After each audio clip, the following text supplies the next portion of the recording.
It's the SDG Podcast. Before we get started, you can check us out on the web at solutiondesign.com/podcast or find us on all the social medias, LinkedIn, Twitter, Facebook, and Instagram at Solution Design Group.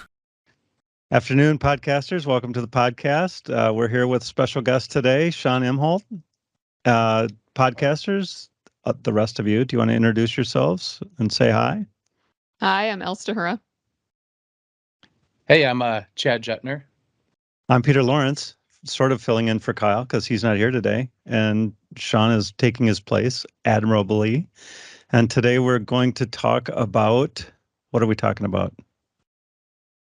Some sort of cool deployment stuff. Oh, yeah. So today we're going to talk about Peter. No, not Peter. We're going to talk about The intervention AWS. episode is next week. Yeah.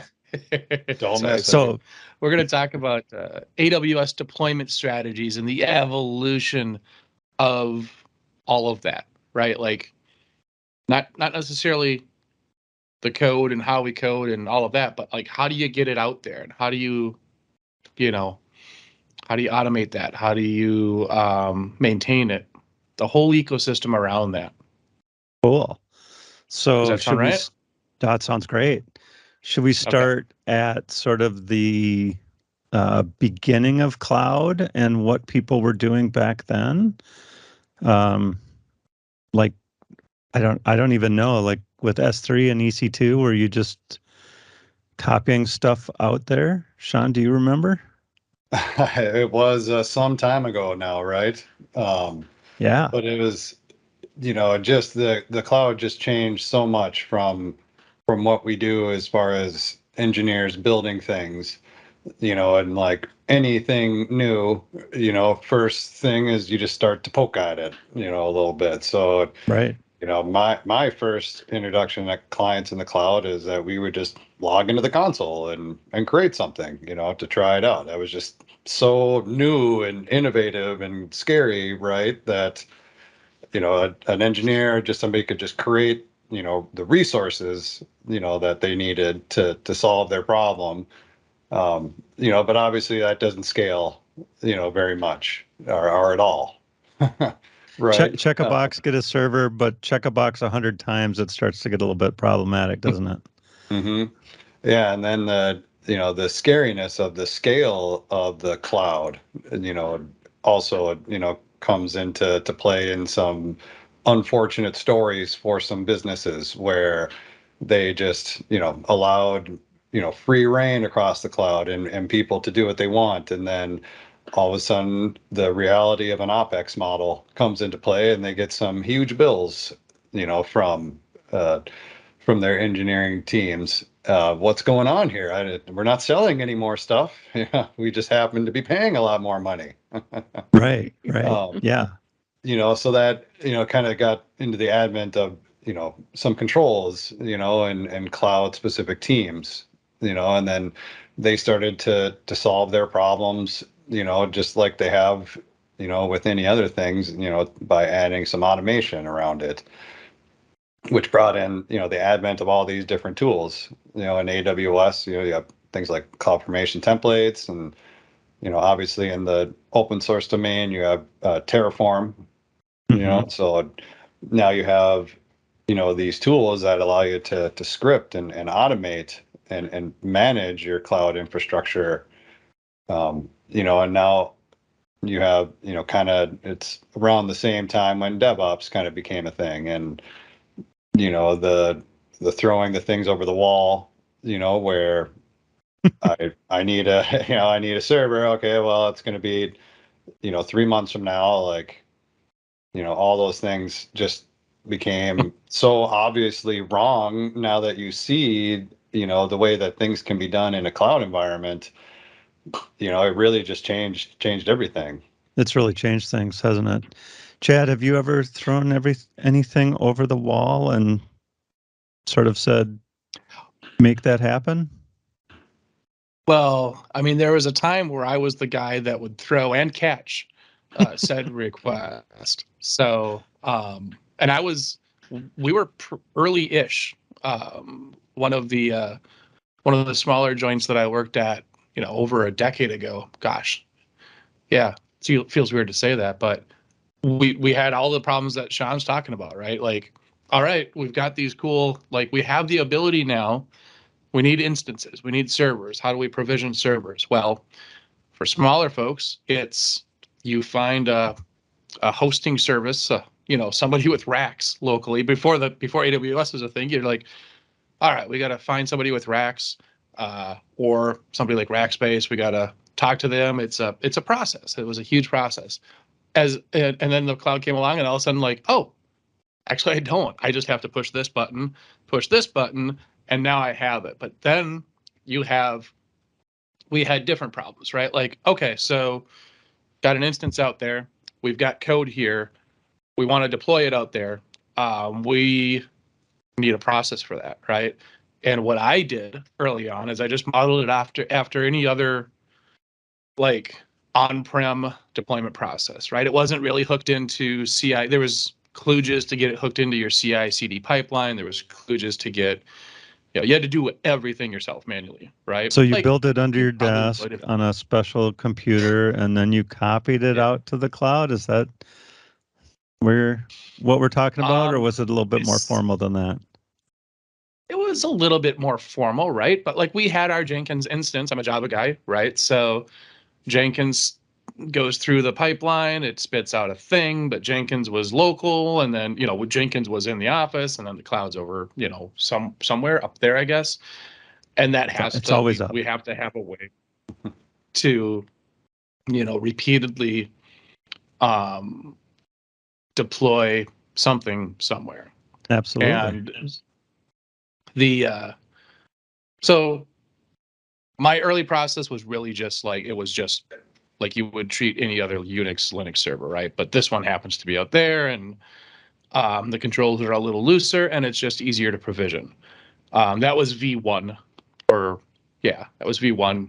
And then we started to see like really cool things. I got excited when AWS released OpsWorks. I don't know if you've ever done that, Sean, that whole like their flavor of, or chef compatible environment out there.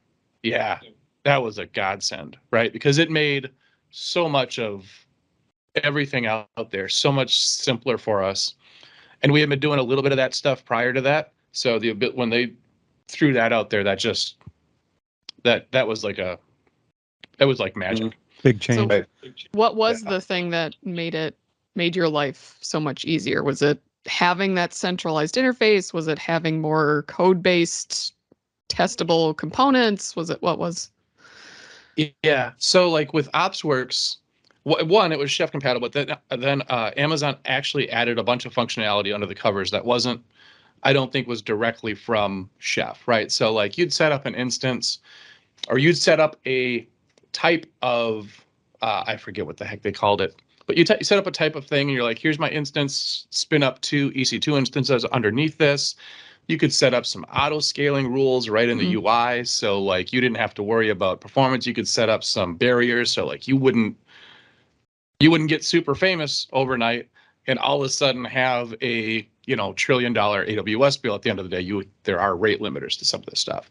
It made so much of that stuff so easy, and it tied in, the 3 layers that we usually deal with, right? Like a presentation layer, there was a simple template for static web applications. There was a simple template for service layer for your Java services to live. And then there was a template for spinning up RDS instances. And it was all tied into this one thing. And for smaller companies, that kind of thing is just, it lets you not worry about it, right? A lot easier. You don't have to hire somebody to do it and that kind of thing, right?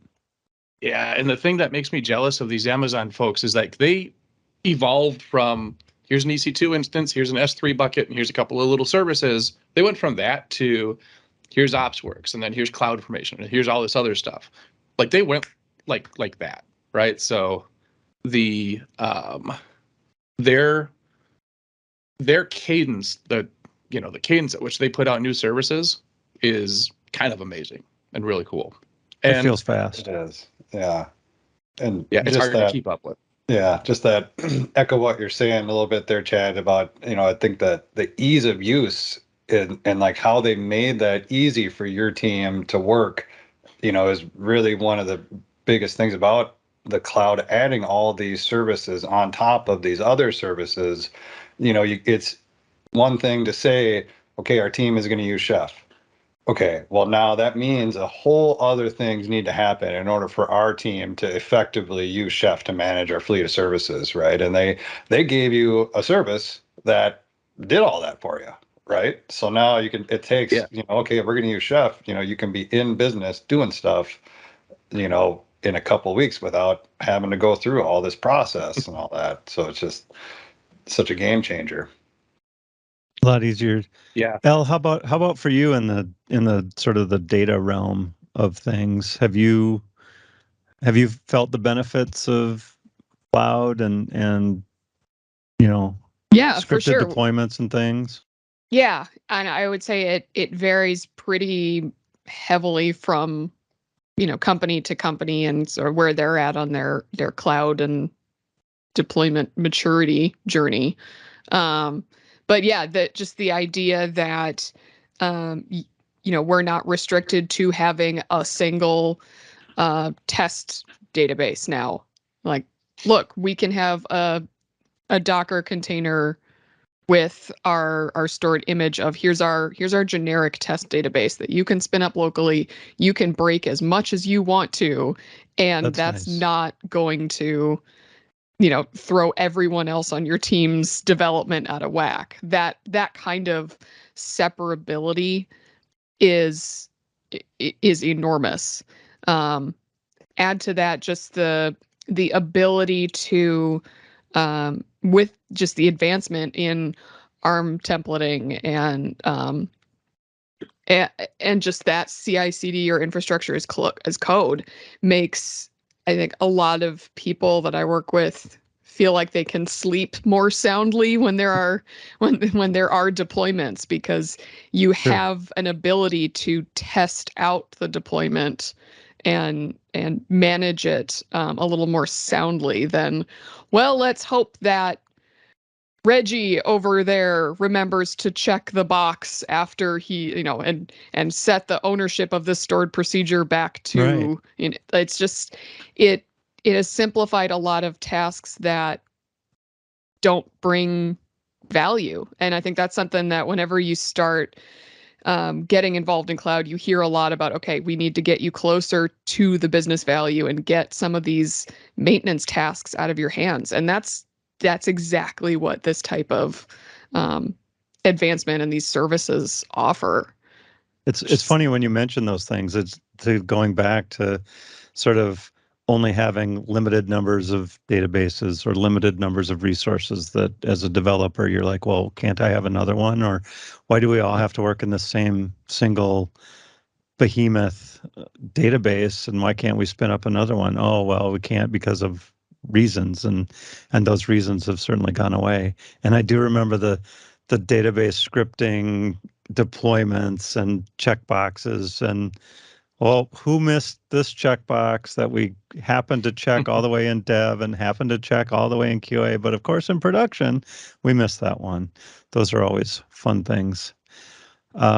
Sean, do you think a lot of this tooling and a lot of these features have sort of started in the cloud and worked their way back to on-prem kind of things, or is it mostly just strictly cloud for cloud?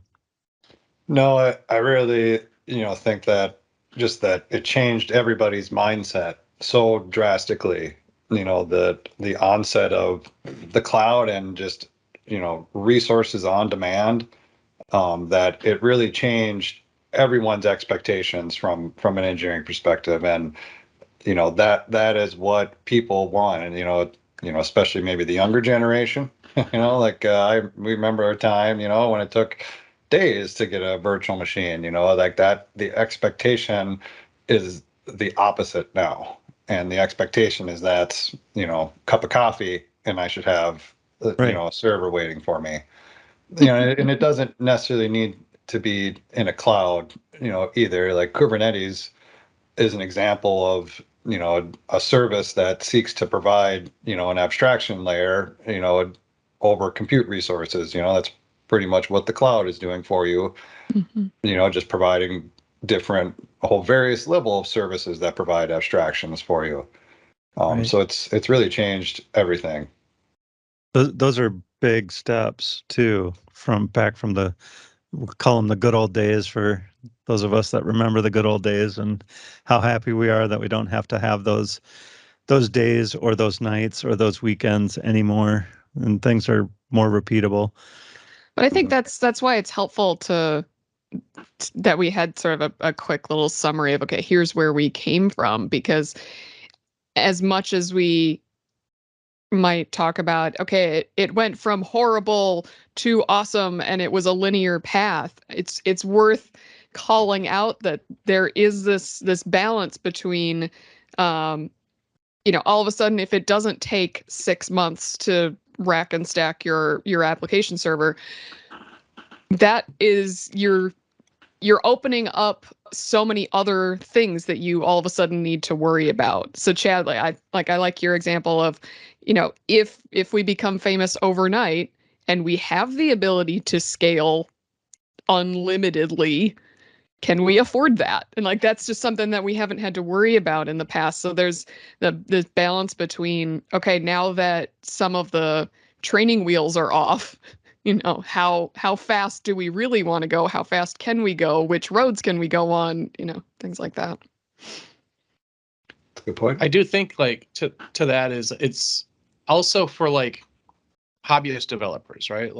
I mean, yes, I do this professionally during the day, but it's made me a little bit more excited about side projects, right? Like little apps that I write outside of this, and it's made it possible, right? And I think that's true in a lot of cases. Like everybody has a path to that now that's relatively financially feasible, and simple enough for us to deal with, right? Like we're not having to call up, God bless them, but I used to use Bitstream locally. I don't think they're around anymore, so I can call them out. But I don't have to call those guys and say, hey, can you cycle the power on my box? Can you do this? Can you do that? You're just able to focus on development, focus on code, focus on a problem, and solve it. And the one thing that is great is that, I'll be honest, I used to read every single AWS newsletter and announcement and new service announcement. I don't anymore because they happen too much. But You have a day job, right? Well, yeah. I've noticed that I can just I'll bet this thing exists. And lo and behold, I'll go up and look up in their, their services catalog. I'm like, yep, there it is. I'll just use that. Right. We had that. I had a problem, 8 years ago. I'm like, man, I bet you AWS has some sort of API gateway thing out there for me to hit, right? That'll help me version some public APIs. Sure enough, 2 months earlier, almost telepathically, they're like, here's the API gateway. There's a whole service around that. They knew you were going to have the problem and they wrote the code for you. Yeah, man. And they don't even just write the code for you. They write the code. They have an API for you to configure the thing. They anticipate that you're going to have this service, this problem. You're probably going to want to configure it programmatically. So we'll give you that. It's actually kind of, like I said earlier, it's gross in a good way how good they are at work. Right. So speaking of that, code versus button pushing and learning where all the settings are and in Windows Server or what command lines to run, Sean, have things gotten easier for you, harder for you, or just plain different? Yeah, I think a lot of it depends upon the client and the size of the client and the industry of the client as well. Like highly regulated industries, like banking or medical, for example, just have different use cases and have different requirements, and also a big budget in those large organizations. And in those cases, I think you see quite a bit of tooling being built to provide services to the dev teams, so like a new API or a new microservice. Well, they have patterns that exist that allow, those to be integrated into existing pipelines and tooling, such that they can just abstract a lot away from the development teams and, just provide means for them to do their work, but Right. there's that abstraction still there. They're maybe in the cloud as read only, people take a look at things. There's reusable, AMI images for EC2s that you want to do, like a lot of tooling built around that, and then another thing maybe at our, more medium-sized companies with less regulation, a pretty common pattern that I see is just let the team do what they want. We'll provide some guardrails around, IAM, access, allowing, Sure. permissions to things and permissions to people outside, just as a guardrail. Maybe, some services restrictions for various regulatory reasons, but, for the most part, do what you need to do in here. It's your account. AWS is a really great way of compartmentalizing, things, in terms of different Yep. accounts or different, private clouds, what have you. But then, it's up to that particular dev team to do what they want, and with obviously alerts around usage, type of things. But those are, both ways really enable people to make, or dev teams to make use of that cloud really well. The latter really puts the onus on the dev team, where Right. they have a lot of knowledge about things, with that knowledge, you get a lot of freedom. Obviously there's a lot in between. It's not just a black or white, right? Right. You Yeah. know? It's nobody's pure DevOps or pure development necessarily anymore. There's nice gray areas in between everything, right? For sure. Are You're there? writing No, go ahead, Peter. I said you're writing code to deploy things, and coders are writing code to deploy things also, but before they would never write the code to spin up a database, for instance, or anything like that if they needed it. They would just say, I need a database and I need it now, and I needed it 2 weeks ago, but I forgot. And can you make that happen tomorrow, please? And now it's on them to write the code to make it happen. Yeah. So what were you going to say, Al? I was wondering, Sean, if you've, other than having that cloud education component and the understanding that with great power comes great responsibility, are there other things that you've had to kind of help support clients through to help get them like better prepared to shift towards more automated deployments or more democratized deployments or code-based deployments? Or Sure. Yeah. I think a lot of that depends on, how they got into the cloud or the strategy that they chose to onboard, the cloud into their environment, so like, for example, if they did, straight lift and shift, then processes are what they are. And it's probably built as more of a CapEx type of model where you scale up to your highest possible, requirements for throughput, because you can't scale up and down, easily, or because there was no reason to, right? You paid your money already for those servers. yeah, You might as well use them. But it's just the opposite, in the cloud, where it's just that you pay for usage, right? So in teams that take that hybrid approach, it's usually the same thing with their CI/CD, where they understand the benefits of all, more of an automated deployment, and being able to validate pull requests and stuff like that via deployment is, something we haven't touched on really, but it's really been an advent of moving into the cloud, is being able to, move that ball a little bit further left by actually provisioning like infrastructure for like an API, Right. and running your tests against that isolated, piece. I think has been a benefit of moving into the cloud, or really allowed it to happen, right? That's a really great point about, spinning up resources to do deployment testing on, and then throwing them away and doing the actual deployment possibly, right, as part of your pipeline. Like, oh, I can do all my testing, but not in production and not in a non-prod like environment. We spun up servers that are exactly like production, but they're not. So you can test it and feel confident in your code and have a lot better release and a lot better sleeping, right?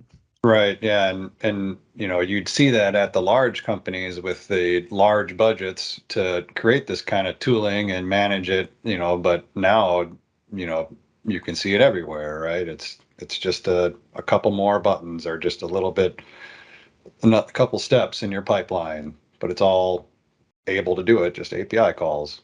Right. And all of that stuff has kind of come kicking and screaming along with cloud, right? For local stuff. And I remember, the first sort of, we want a repeatable deployment process. And so we're going to write it out and script it out and push the button to move it to the next level of servers, and have that exact same code that you tested is actually going to be deployed to production. And that hasn't always been the case, for sure. Very Yeah, true. I remember I had a old workplace of mine where we were trying to move towards that kind of more modern deployment style, and just did an exercise with the dev team of, okay, we're going to do a deployment. Tell me every step that happens. And anytime we mention someone by name, that's the problem. Like anytime it's like, oh, and then Peter needs to run this script, or this only works on Julie's computer, or Right. Yeah, you um, certainly don't see that ever anymore. but I do want to circle back, Chad, to something that you'd mentioned. So when you were talking about OpsWorks, you said, that's a great tool for, you know, uh, moderately sized companies to organize their work. Does that mean it's not a great tool for like enterprise level? No, I think it could be.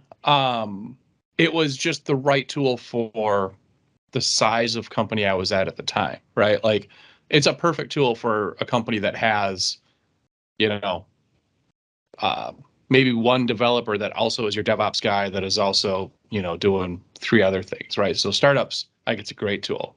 The thing that I actually get interested in is like, how do now that I think it's fair to say that initially AWS is mostly kind of a thing that startups would use to get something out there quick, and it gave them all those bells and whistles. But since it's been adopted by, I mean, gosh, literally everybody on the planet now, right? Like every organization probably has some sort of AWS footprint.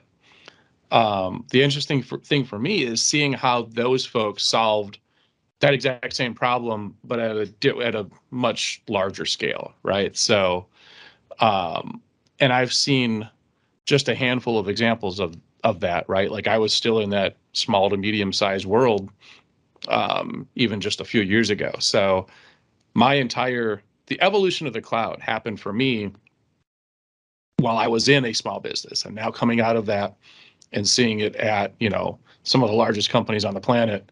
It's really cool to see what these folks are doing, right? So like Brian mentioned earlier, or Sean mentioned earlier, um, I look at you, man, and I see, sorry. Sean mentioned earlier, um, tools like Terraform and everything else, and Terraform and CloudFormation. So I'm actually like mildly excited, which is rare for me, about those types of things, right? Seeing how the freedom that larger organizations are giving their dev teams to use the cloud, with varying levels of governance on top of that, right? So, and then also seeing some organizations just take it a step further, right, and write their own product around the exact cloud deployment problem, right? So, Right. folks are writing entire internal only products that let you describe cloud resources in the simple possiblest terms so that you can develop like fast, right? Like you can operate within a large organization almost the same way a startup can. That's something that kind of takes me by surprise still when I see it, right? Sean, I don't know if you've seen stuff like that, but it's still kind of weird for me to just see an organization say, yeah, guys, if you need 20 instances, go write, 20 YAML files and they'll be there. They'll be there by the time you get a cup of coffee.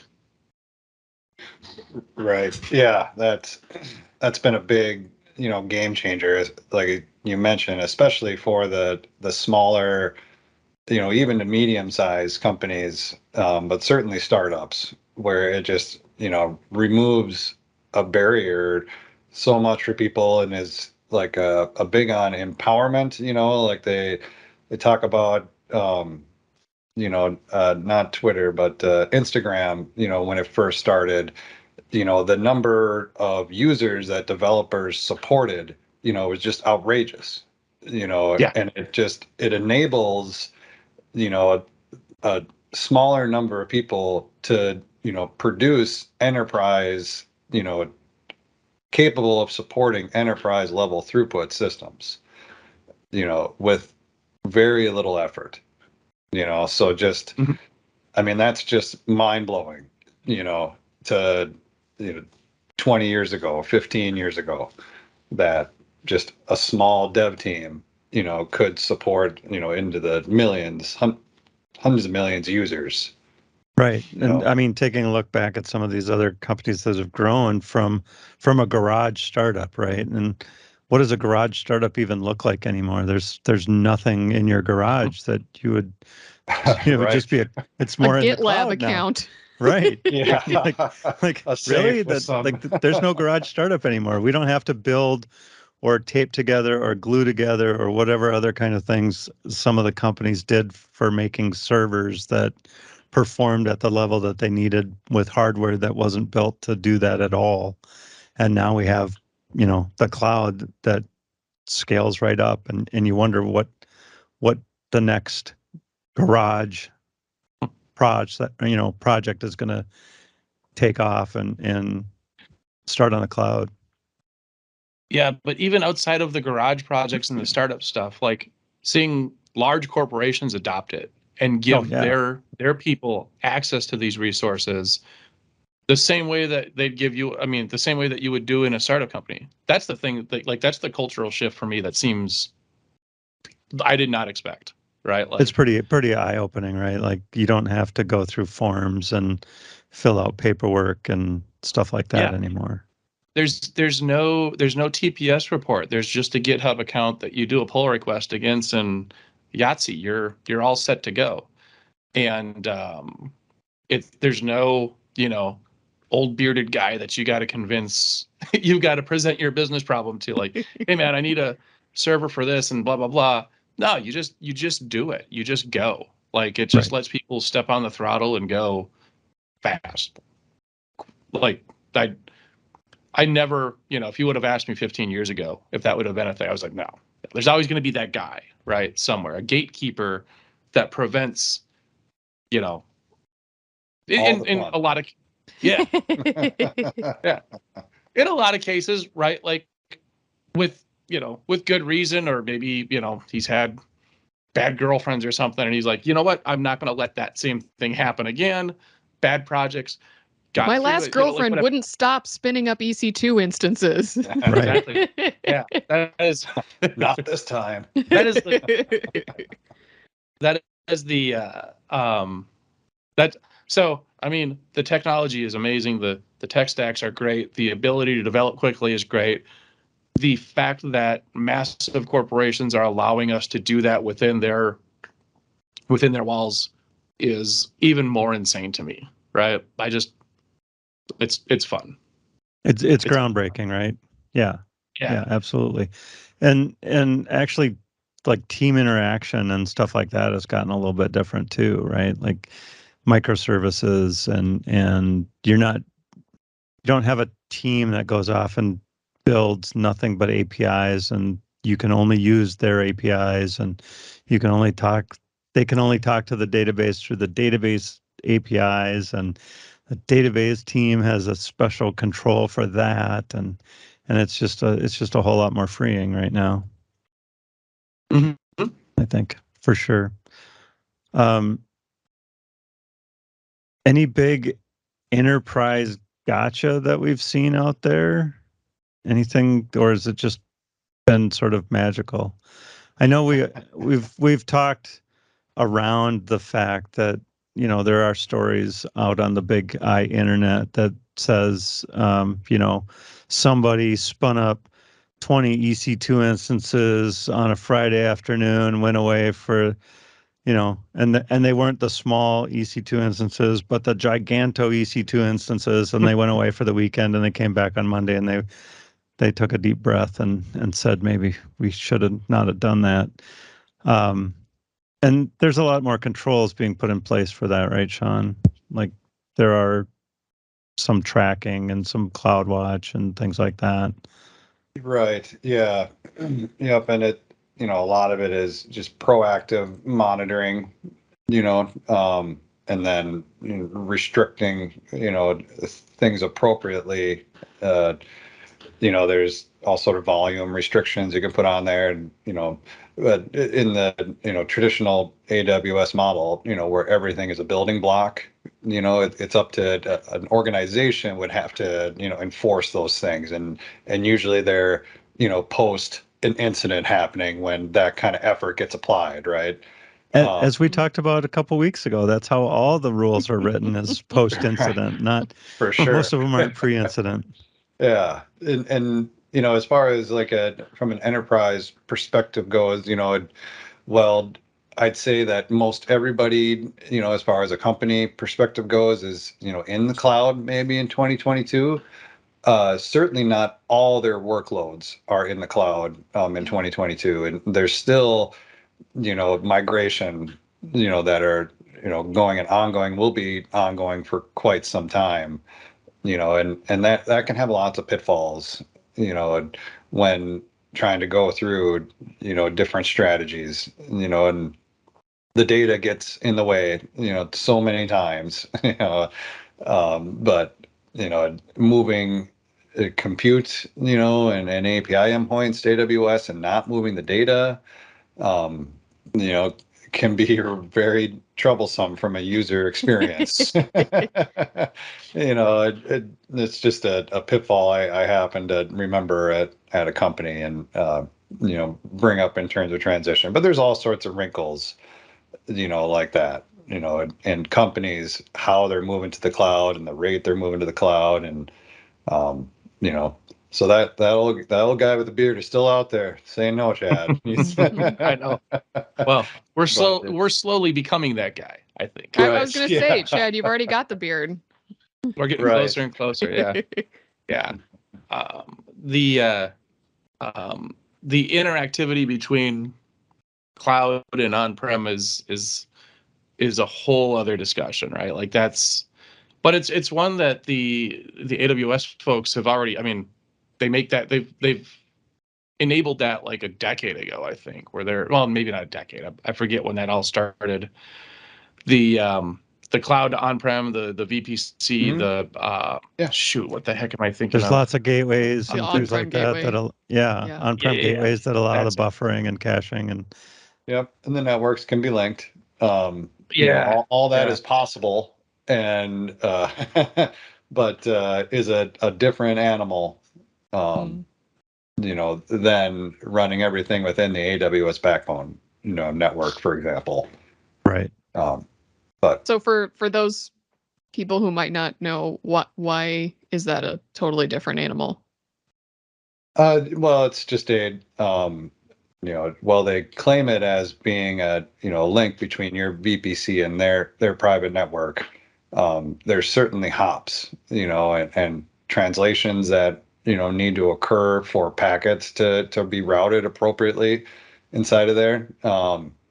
And not all that communication maybe happens within a consistent, timely manner that you'd have the expectation for.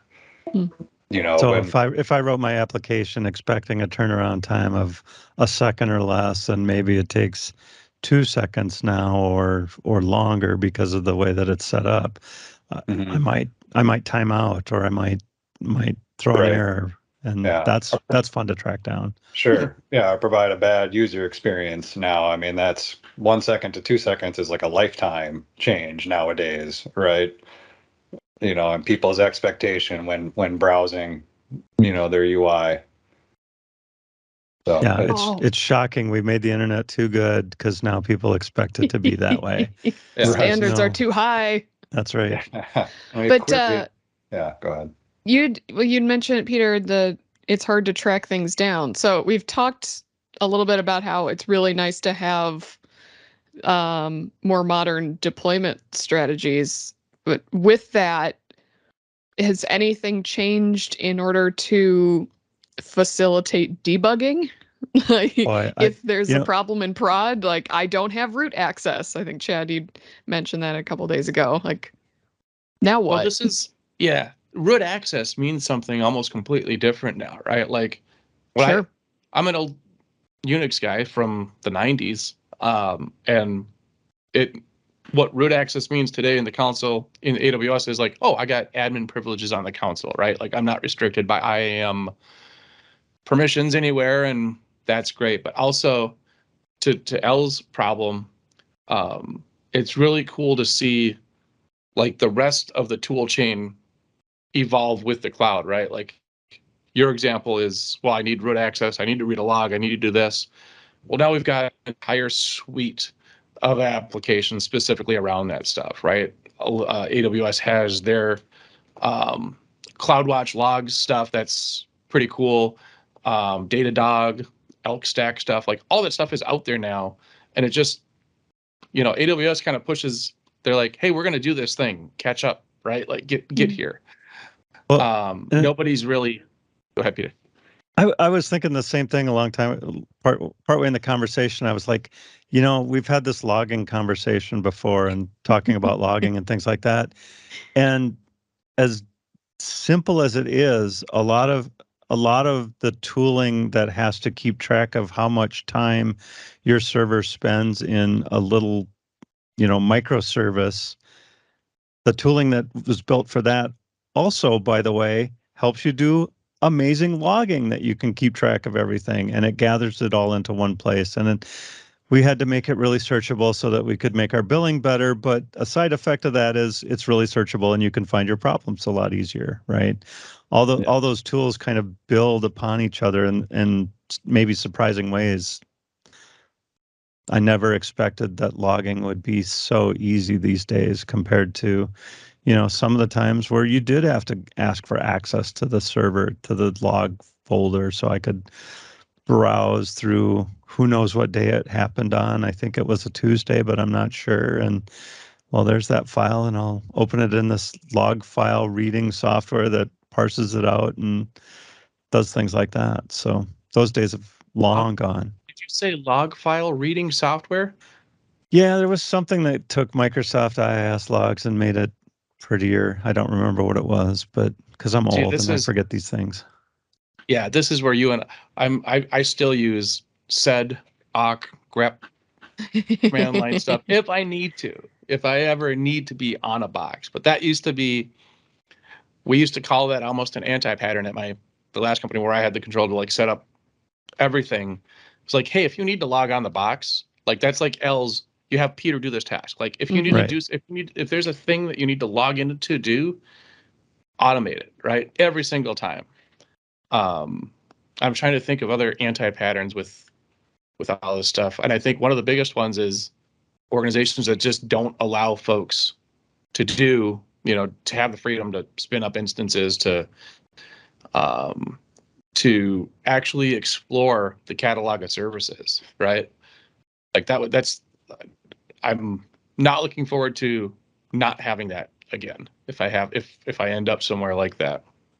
I think the You know- other anti-pattern that Sean kind of mentioned earlier is just when you have deployments where everything waits until the single automated step that just kicks everything off, where we have functionality where we can break off components of it and push that left so that we can maybe do smaller portions of an even smaller deployment incrementally.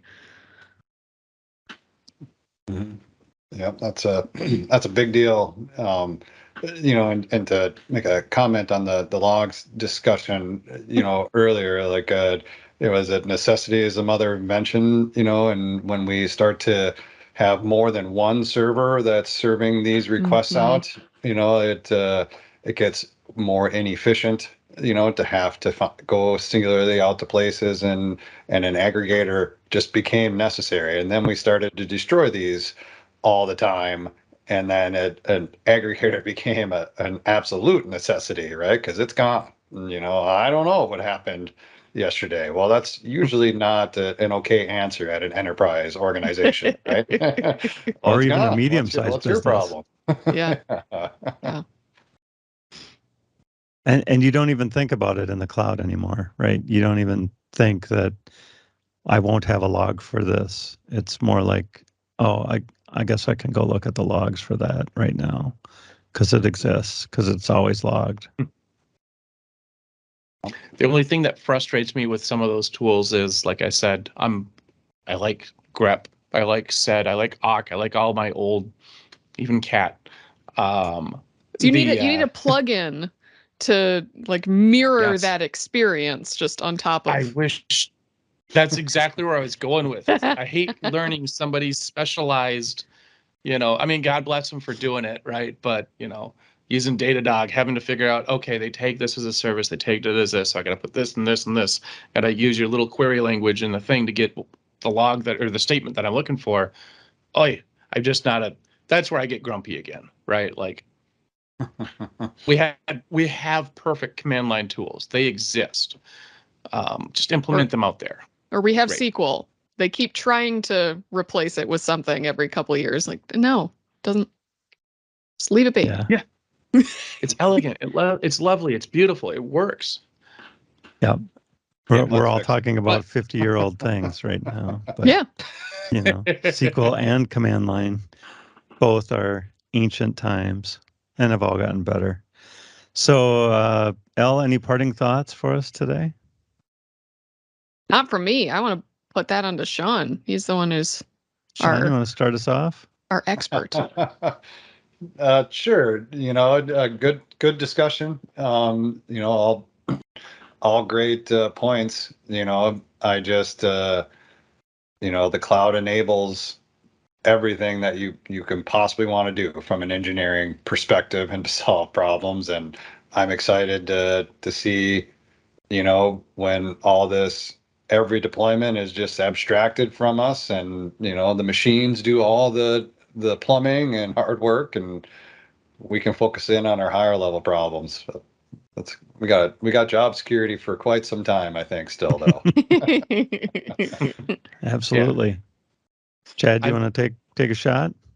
Yeah, I mean, this is where I get a little obstinate. Like, I can't imagine the next paradigm shift after this, right? Like, I have trouble, I'm stuck in, I don't know. I would not have imagined where we are today 20 years ago when I was kind of getting started, right? And I can't imagine what the next thing is going to be. And I'm probably going to be really grumpy if I have to learn it. That's my parting thought. Peter, what do you Grumpy think? maybe either way, Chad. There you go. That's right. Yeah. Well, I'm an old school person, and I've seen the client server to mainframe pendulum swing back and forth a few times, and we're back to mainframe, but we're calling it cloud. It's just a really giant configurable resource. And maybe microcloud will come back now and swing back, and we'll have little microclouds popping up and do things better in the microcloud. Have your own cloud. I will also say that free AWS services for life is an amazing thing. It's not everything, but it is an amazing thing from a, garage developer standpoint. And with that, we can wrap it up. Say goodbye, everybody. Goodbye. Goodbye, everybody. everybody. Goodbye. Solution Design Group is a digital product consultancy in Minneapolis. Check us out on the web at solutiondesign.com or look for us on Facebook, Twitter, LinkedIn, and Instagram at Solution Design Group.